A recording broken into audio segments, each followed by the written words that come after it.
छोटे पीछे जो तो पीछे होना बयान कर बच्चों साइड करो, बच्चों साइड करो, थोड़ा काम करना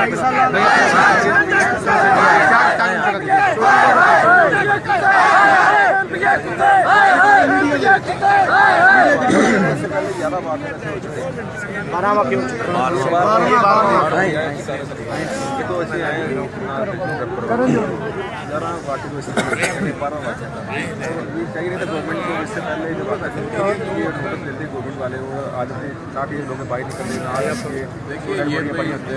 भी आज वाक़या नहीं हुआ, ये गुज़श्ता 3.5-4 साल से एक सीरीज़ है वाक़यात की जिसमें यानी पंजाब हुकूमत ने कभी कान नहीं किया। आपको मालूम है यहाँ से बहुत ही बड़ा वाक़या भी एक हुआ था जिसके अंदर कोई 100-200 बच्चे यानी सारे चक्कर के अंदर उनको ट्रैप किया गया है।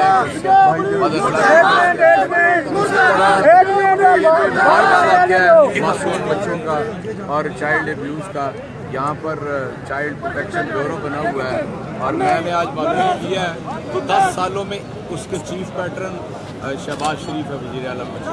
लेकिन एक मीटिंग भी इस सिलसिले में नहीं है और कोई पूछने वाला नहीं है चाइल्ड प्रोटेक्शन ब्यूरो के हवाले से। ना कोई केस किसी अदालत में चला है, ना कोई मुकदमा आगे बढ़ा है, ना कोई इसमें गिरफ्तार है, ना किसी को सजा मिली है। जब तक कोई एग्जाम्पलरी पनिशमेंट नहीं होगी उस वक्त तक ऐसे वाक़यात क्या वजह है कि जब मीडिया जीतता है लोग एहतजाज करते हैं उससे ज़्यादा देखना ये आप मुझे बताएं ना जो लोग एहतजाज कर रहे थे उन्हें एहतजाज बिल्कुल वैसा ही है उसी तरह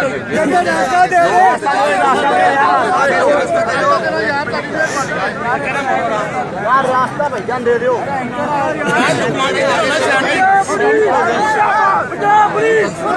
Punjab police!